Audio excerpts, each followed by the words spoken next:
Boas-vindas ao The Foundry by Fort College. Nessa explicação, a nossa meta é traduzir toda a complexidade da sincronização técnica de dados em um modelo mental muito, mas muito intuitivo. É o passo natural para quem já acompanhou a nossa lição anterior sobre como projetar uma arquitetura de rede coesa. A ideia aqui é pegar aqueles conceitos abstratos de limites arquiteturais e transformar tudo isso em táticas super concretas. Vamos lá! Ok, vamos mergulhar nisso. A nossa rota de hoje passa por 5 etapas rápidas. O desafio da sincronização, a metáfora da orquestra, os 5 padrões, a tabela de avaliação priorizada e, para fechar, preparação e próximos passos. O caminho vai de um problema bem abstrato para uma metáfora criativa e deságua em um framework de engenharia bem rígido. Seção 1. O desafio da sincronização. Movendo de interfaces implícitas para explícitas.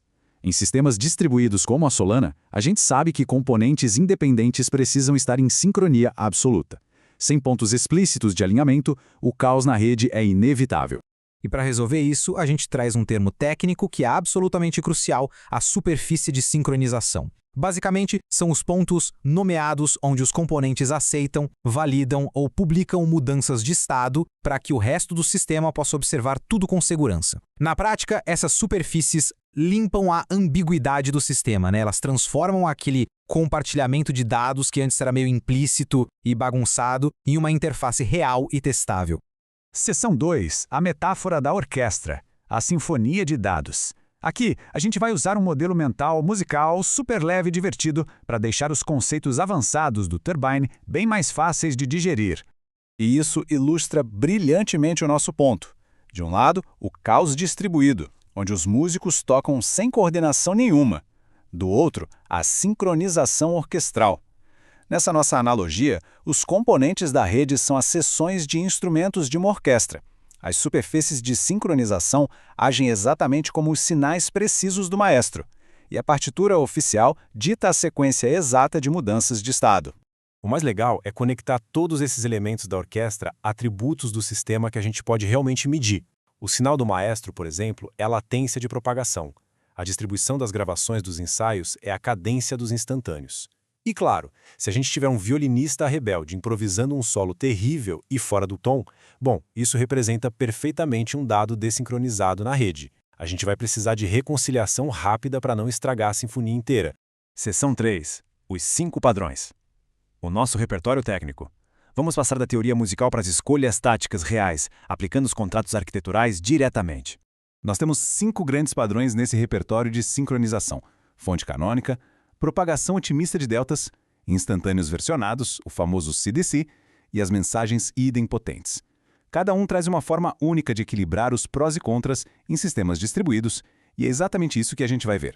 A fonte canônica funciona como aquela partitura original, única, trancada a 7 chaves no cofre da biblioteca. Ela define que apenas um único escritor pode fazer atualizações autoritativas. O lado bom? Um determinismo extremamente rigoroso e quase zero conflito. O lado ruim, a gente sacrifica um pouco da disponibilidade imediata, porque todo mundo precisa buscar a informação nessa mesma fonte sempre. Fazendo uma comparação direta, enquanto a fonte canônica exige uma harmonia estrita e paciente pela partitura impressa, a propagação otimista de deltas é tipo uma seção da orquestra que decide improvisar um pouco localmente só para manter o ritmo fluindo rápido. A gente acaba trocando a consistência perfeita por alta vazão e uma latência muito menor na percepção do usuário, lidando com a reconciliação dos erros apenas se eles acontecerem. O nosso terceiro padrão são os instantâneos versionados. É como se o maestro parasse de repente e distribuísse uma fita com a gravação completa e atualizada do ensaio para os músicos que chegaram atrasados. São checkpoints periódicos de todo o estado. Isso garante uma ressincronização a frio incrivelmente rápida, mas cobra um preço considerável devorando muita largura de banda na rede. E para fechar a lista, temos o CDC, que atua preservando a ordem exata das alterações feitas na partitura, transmitindo essas mutações em uma sequência perfeita. Do outro lado, as mensagens idempotentes garantem que repetir uma deixa musical numa rede instável seja totalmente seguro graças à desduplicação. E olha só, a Ford College é, sem dúvida, o espaço ideal para quem quiser explorar cursos muito mais detalhados sobre esses e outros padrões maravilhosos da arquitetura Web3. Então, o ponto crucial é: Seção 4. Tabela de avaliação priorizada. Movendo da teoria para o framework. Chegou a hora de transformar a teoria musical em uma ferramenta acionável. É aqui que a gente pega a metáfora abstrata do maestro e transforma em dados concretos de engenharia.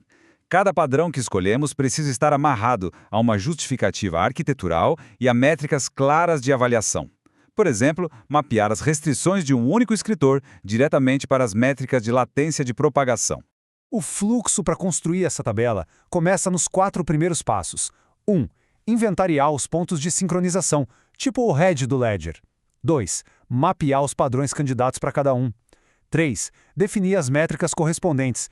E 4. Atribuir limites de medição bem estritos, calculados com base no risco real da arquitetura. A segunda metade do fluxo fecha o ciclo de verdade. Passo 5. Pontuar os padrões para estabelecer prioridades claras. Passo 6. Documentar as premissas, que é vital. 7. Transformar isso em casos de teste reais e estruturados para a equipe de performance. E 8. Revisar e iterar continuamente. O resultado é um artefato vivo, sempre orientado por evidências, não por suposições.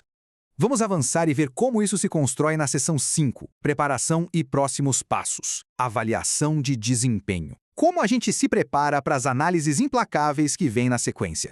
Em termos práticos, temos 3 princípios fundamentais para levar daqui. Primeiro, sempre combinar o padrão de sincronização com os invariantes da superfície. Segundo, medir de verdade as previsões do modelo mental criado. E terceiro, fazer dessa tabela um contrato totalmente instrumentado. As métricas servem justamente para expor os trade-offs exatos assumidos pelo design. Isso nos deixa com uma reflexão final que é muito provocativa. Como medir o sucesso da orquestra? No fim do dia, a verdade nua e crua é que premissas arquiteturais são só palavras até serem validadas por dados quantitativos rigorosos. Promessas abstratas não sustentam sistemas distribuídos, apenas evidências sustentam. E para continuar mergulhando fundo em como extrair essas evidências, dominar o ecossistema Web3 e construir o futuro tecnológico com uma base hiper sólida, não deixem de acessar Forge.college. Valeu demais pela companhia em mais esta análise do The Foundry by Forge College. Até a próxima!